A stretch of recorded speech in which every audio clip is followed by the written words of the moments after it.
You know the exact feeling. You walk into a store. You know exactly what you need. But the second the salesperson approaches you and speaks in English, you freeze. Your mind goes completely blank. You stutter. You panic. You end up smiling, nodding, and walking out empty-handed. You've studied English for years. You know the grammar rules. You've passed the exams.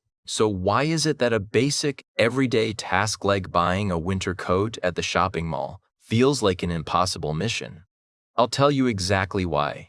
Because you are learning English the wrong way. You memorize massive, disconnected vocabulary lists. You stare at dry textbook dialogues that nobody actually speaks. You spend hours on apps translating sentences like, "The apple is red. How often do you use that in a clothing store?" Never.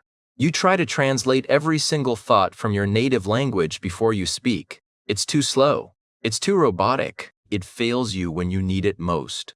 You are preparing for a written test, not for the real world. Out there, nobody cares about your grammar scores. They care if you can communicate. Today, that stops. Today, we change the game. I am going to show you how to master practical, real-world English using a highly specific, relatable scenario. Sam buys a winter coat at the shopping mall. We are going to use this everyday situation as our master blueprint. I am giving you an 11-step system to break down real conversations, extract the exact phrases you need, and hardwire them into your brain. Not fake fast, not 7-day fluency, not shortcuts, real fast, real fluency. If you are ready to ditch the textbooks and finally speak with unshakable confidence, hit that subscribe button right now. Let's get to work. You have a notebook filled with vocabulary. You meticulously wrote down coat, zipper, pocket, and spensive. You highlight them. You feel productive. You feel like you are making progress. But when Sam or you walks into that mall, what happens? The salesperson doesn't say coat, zipper, pocket. They say, "Are you looking for a specific fit today or just browsing?" And your brain crashes. Why? Because you learned words in isolation. You learned dictionary definitions, not human conversations. Words alone are completely useless. They are scattered, unassembled bricks. You cannot take shelter in a pile of bricks. You need the whole wall. You need complete sentences. When you translate word by word in real time, you freeze.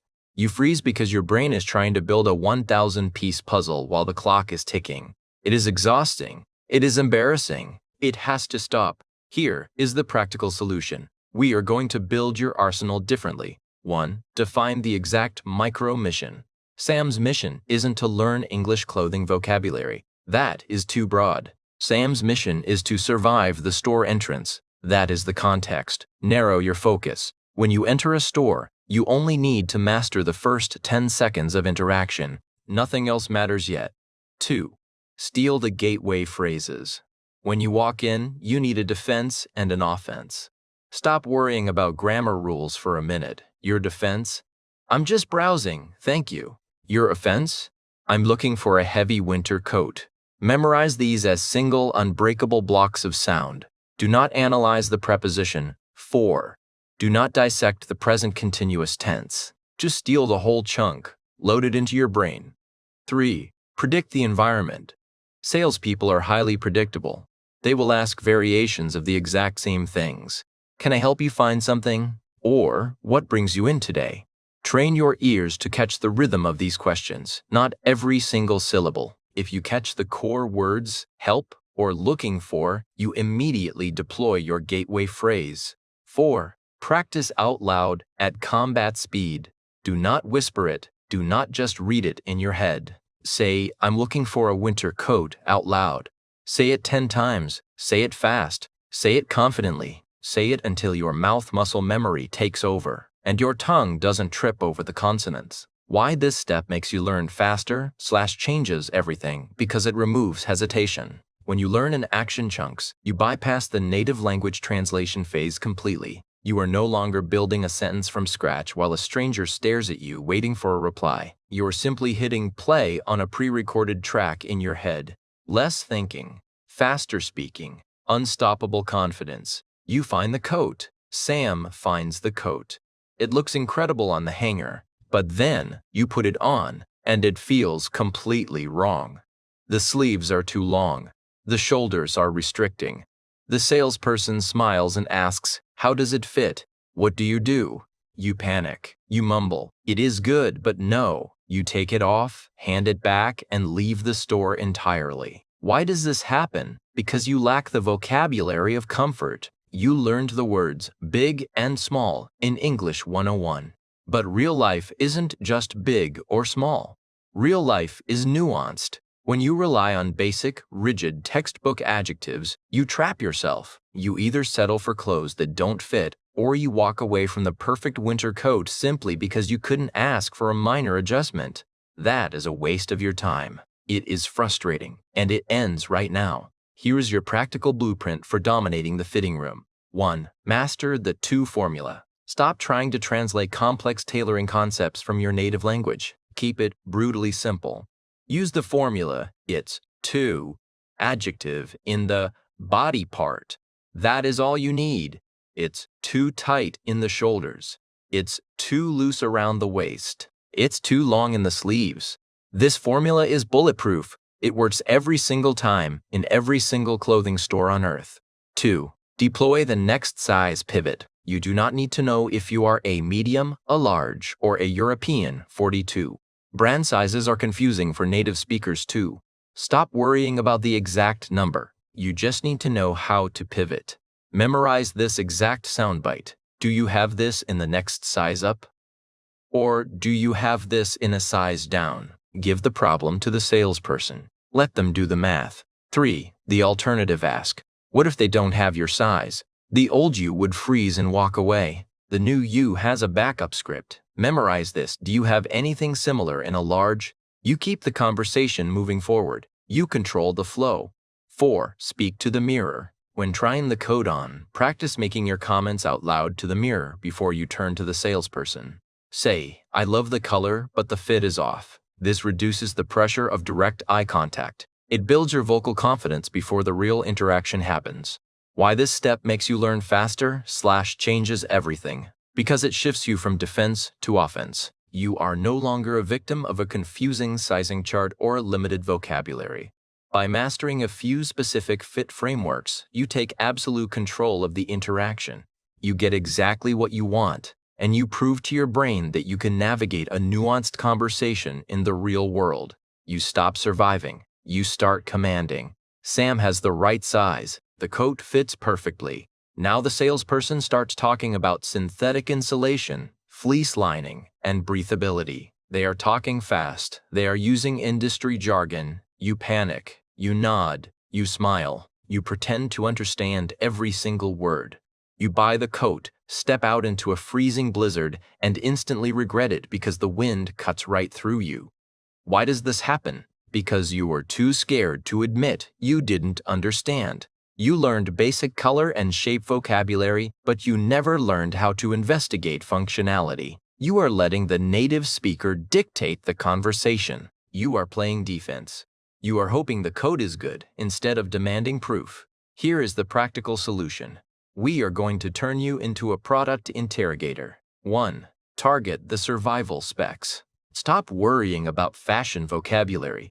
For a winter coat, you are dealing with survival. You only need to clarify 2 things, water and wind. Memorize this exact, penetrating question. Is this waterproof or just water resistant? That one sentence saves you from buying a useless, expensive sponge. 2. Demand the temperature limit. Do not ask, "Is it warm?" That is a weak, open-ended question. A weak question gets a weak, confusing answer like, "Oh yeah, it's super cozy." Instead, demand data. Ask, "What temperature is this rated for?" Force them to give you a specific number or condition. You take control of the facts. 3. The hidden cost check. You buy the coat, get it dirty, and suddenly realize it costs $50 to clean. Avoid this trap. Memorize the critical maintenance question. Is this machine washable or dry clean only? When they answer, block out the extra noise. You are only listening for 2 sounds, machine or dry clean. 4. Deploy the power pause. When they answer your questions, do not rush to reply immediately. Do not panic to fill the silence. Pause. Look at the coat. Touch the fabric. Simply say, "Got it." That two-word phrase is incredibly powerful. It buys your brain processing time. It makes you look thoughtful, not terrified. It stops the panic spiral instantly. Why this step makes you learn faster? Changes everything because you stop being a passive listener and become an active director. When you ask highly specific, targeted questions, you narrow down the possible answers. You aren't guessing anymore. You are guiding the native speaker exactly where you want them to go. You dictate the terms, you control the vocabulary, and your confidence skyrockets. You found it. The perfect coat. It fits. It's warm. Then, you flip over the price tag. Your heart drops. It is way over your budget. What do? You quietly hang it back on the rack, mumble a fake excuse to the salesperson, and walk out. Or worse, you buy it out of pure embarrassment, spending money you don't have just to escape the conversation. Why does this happen? Because textbooks teach you how to count to 100. They do not teach you how to talk about money. You never learned the vocabulary of negotiation. You are terrified of sounding cheap. You are terrified the salesperson will speak too fast and you won't understand a single word, so you stay silent. You lose your money, or you lose the coat. That ends now. Here's your practical blueprint for handling the price tag like an absolute pro. 1. The direct promo strike. Stop being shy. Native speakers ask for discounts all the time. Do not use messy, awkwardly translated sentences like, "Is there a cheaper price for me?" Memorize this exact, professional phrase. "Are there any promotions running on this right now?" Or even shorter, "Is this going on sale soon?" It is polite. It is direct. It works. 2. The first-time leverage. If you are shopping at a major mall, they almost always have a loyalty program or store credit card. Use it to your advantage. Ask, "Do you offer a discount for signing up for the mailing list?" This is a simple yes or no question. You are not begging for a favor, you are initiating a standard retail transaction. 3. The flaw discount. Let's say Sam notices a small scratch on a button or a loose thread on the seam. Don't ignore it. Point it out. Memorize this script. "I love this coat, but I noticed a small defect right here. Do you offer an as-is discount?" You are exchanging information, not arguing. 4. The bulletproof walkaway. What if the price is absolutely rigid? You need an exit strategy that doesn't feel like defeat. Do not over-apologize. Do not say, "Sorry, I cannot afford this." Stand tall, smile, and deploy this exact sentence. "It's a bit out of my budget today, but I'll think about it. Thanks for your help." You turn around and leave. You end the interaction on your terms. Why this step makes you learn faster / changes everything? Because talking about money triggers maximum anxiety. When you conquer your financial vocabulary, you conquer your deepest fear of speaking. You stop acting like a helpless tourist and start operating like a confident local. You protect your wallet, you protect your confidence, and you prove to yourself that your English has real-world power. You did it. You found the perfect coat. You handled the fit. You navigated the price. You walked to the cash register and let your guard down. You think the hard part is over. It is not. The cashier starts firing questions at you at the speed of light. "Do you have our rewards card? Do you want to open a store account to save 20% today? Would you like your receipt emailed or printed? Do you need a bag?" You panic. Your brain completely shuts down. You stutter. You end up saying yes to everything just to make the rapid-fire questions stop. You walk out with a credit card you don't want and an inbox full of spam. Why does this happen? Because you didn't prepare for the final boss. You learned how to shop, but you never learned how to pay. You are letting the cashier control the speed of the transaction. That stops right now. Here is your practical blueprint for dominating the checkout line. 1. The preemptive payment. Do not wait for them to ask, "How would you like to pay?" Take the lead immediately. Hand them the coat and state your payment method. Memorize this. "Hi there, I'll be paying with a card today." Boom, you just eliminated one of their questions before they even opened their mouth. You set the pace. 2. The swift decline. Cashiers are trained to upsell. They have to ask you to join their loyalty program. Expect it. Do not try to translate their long, confusing pitch. The second you hear the words rewards, points, or sign up, deploy your shield. Memorize this exact unbreakable phrase. No thank you, just the coat today. It is polite. It is firm. It shuts down the sales pitch instantly. 3. The bag protocol. In many places, bags cost extra or they need to know what size to grab. Don't get caught off guard. Decide before you reach the register. If you want a bag, command it. Could I get a bag for this, please? If you don't need one, say, I don't need a bag, thanks. I'll just wear it out. 4. The receipt choice. The final trap. They will ask if you want your receipt emailed, printed, or in the bag. Keep it physical. Keep it simple. Say, a printed receipt is perfect, thank you.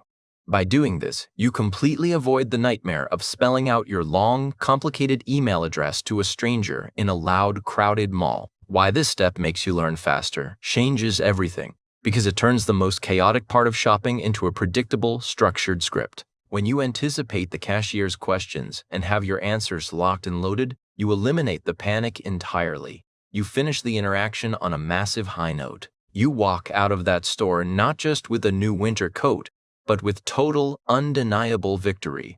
You just bought the coat. You are feeling great. But then, you take it home. You look in your own mirror. The lighting is different. The vibe is wrong. You realize you actually hate it. But you have a massive problem. You don't know the return policy. Why? Because at the register, you were just focused on escaping. You didn't ask what happens if you change your mind. You just smiled, grabbed the bag, and hoped for the best. Now you are stuck with a $200 mistake. You are terrified of going back to the mall and fighting with customer service in English. So the coat sits in your closet forever. Why does this happen? Because traditional English classes teach you how to buy, but they never teach you how to undo a mistake. They do not teach you the vocabulary of boundaries and conditions. You rely on reading the tiny, confusing print on the back of the receipt at home, instead of demanding the information up front. Here is your practical blueprint for securing your exit strategy before you even leave the store. 1. The time limit probe. Do not ask a weak question like, "Can I return this later?" That invites a long, confusing explanation from the cashier. Ask for hard data. Memorize this exact phrase. What is the return window on this? Or, if that feels too formal, use this. How many days do I have to bring this back? Force them to give you a specific number. 14 days. 30 days. You get the facts. 2. The condition clause. Stores love traps. You cut the tag off, and suddenly it is non-refundable. Protect yourself. Ask the condition question. Do the tags need to be attached for a full refund? You are not asking for a favor. You are demanding the rules of engagement.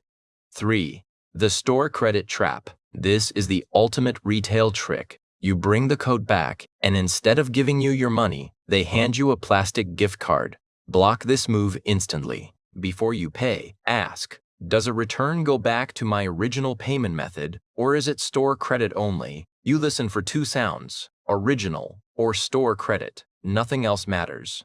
4. The gift receipt pivot. Even if the coat is for you, this is a brilliant tactic. A gift receipt has no price on it and makes returns incredibly smooth if you lose the main receipt. Command it smoothly. Could I grab a gift receipt with that just in case? Why this step makes you learn faster changes everything because it completely removes the fear of making a mistake. When you know exactly how to ask about return policies, you shop with zero anxiety. You are no longer trapped by a single purchase. You prove to yourself that you are fluent enough to change your mind, and that is the ultimate linguistic freedom. You are in total control. You survive the transaction. The coat is on the counter. The credit card is in the machine. You think you are safe. Then the cashier looks up, smiles, and asks, "So, heading anywhere fun in this weather?" Your brain short circuits. You memorized how to buy a coat. You didn't memorize how to buy a coat. You didn't memorize how to be a human. You panic. You mumble, "I am fine, thank you, and you?" The cashier looks confused. You feel ridiculous. Why does this happen? Because textbooks teach you sterile dialogues. They teach you rigid, predictable questions and answers. They never teach you the unpredictable rhythm of casual, native small talk.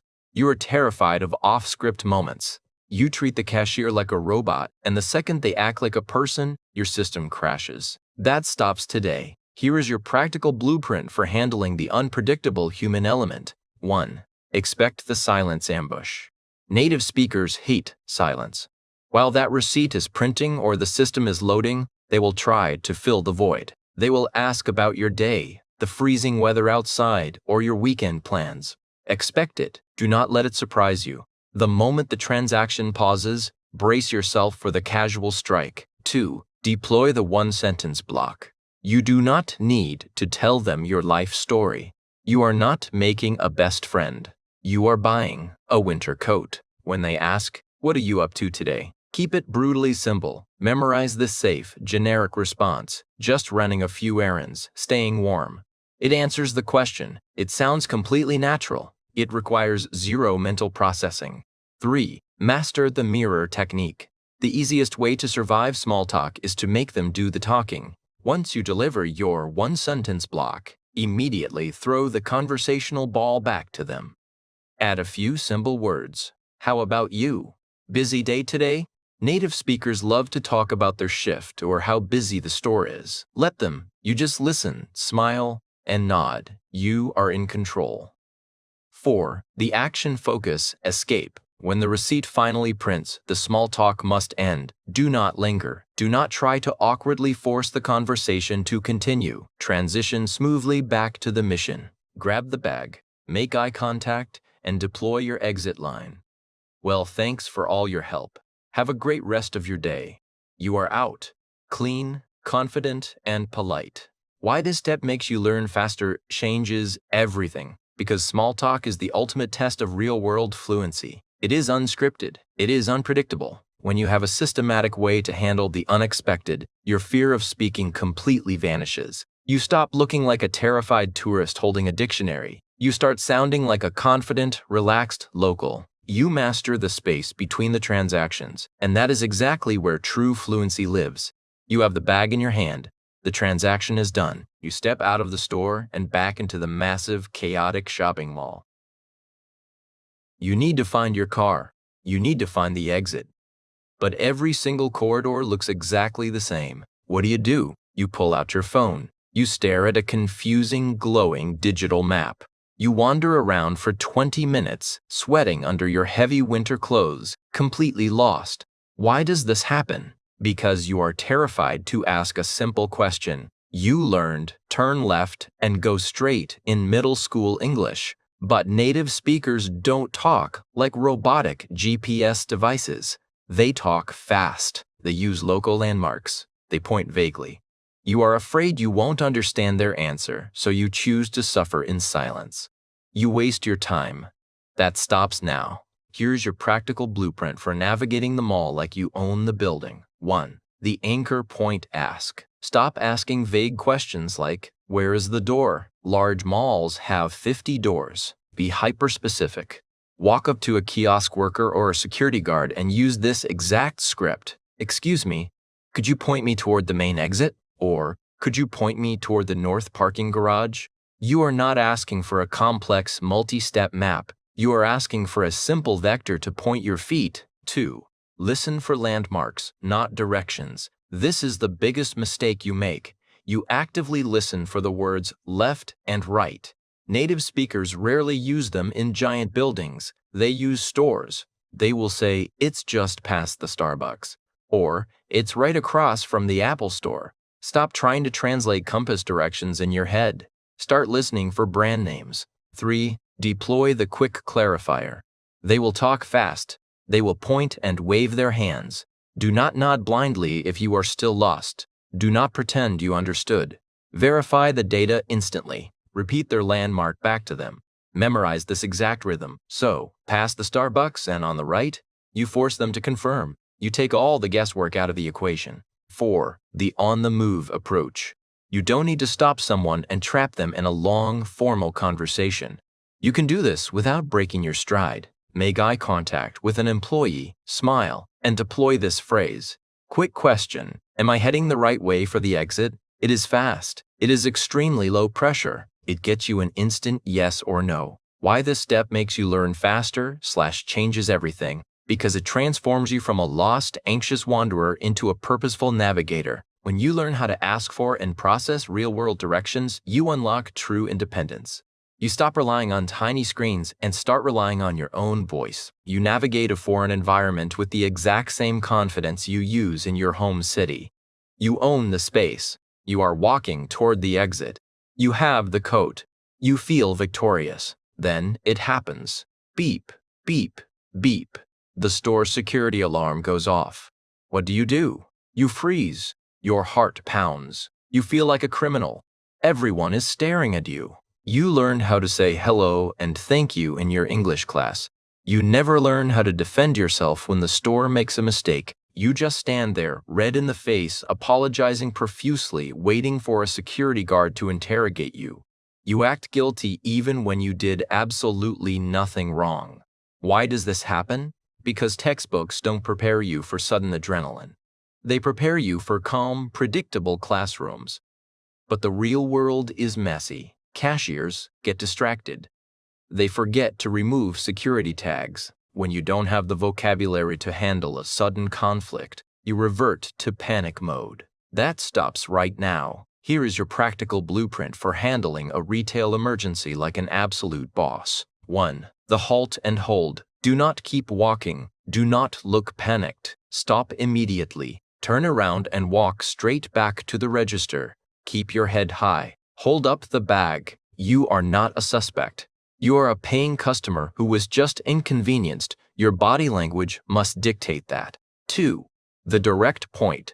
Do not use weak language. Do not say, "I am so sorry, the machine is making a noise." That is passive. Tell them exactly what happened. Memorize this exact authoritative phrase, "I think you left the security sensor on this," or "The alarm went off as I walked out." You state the facts. You do not apologize for their error.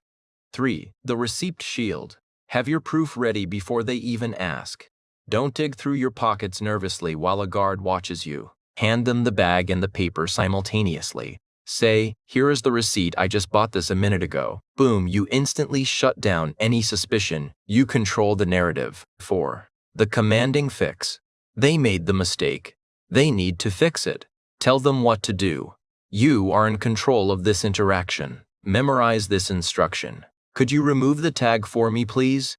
You are polite, but you are firm. You are giving a command, not asking for a favor. Why this step makes you learn faster/changes everything? Because it proves that your English can survive a massive spike in anxiety. Real fluency isn't just ordering a coffee when you are perfectly relaxed. Real fluency is maintaining your composure when an alarm screams and 10 people turn to stare at you. When you have the exact words to conquer a public crisis, you completely destroy your fear of the language. You become bulletproof.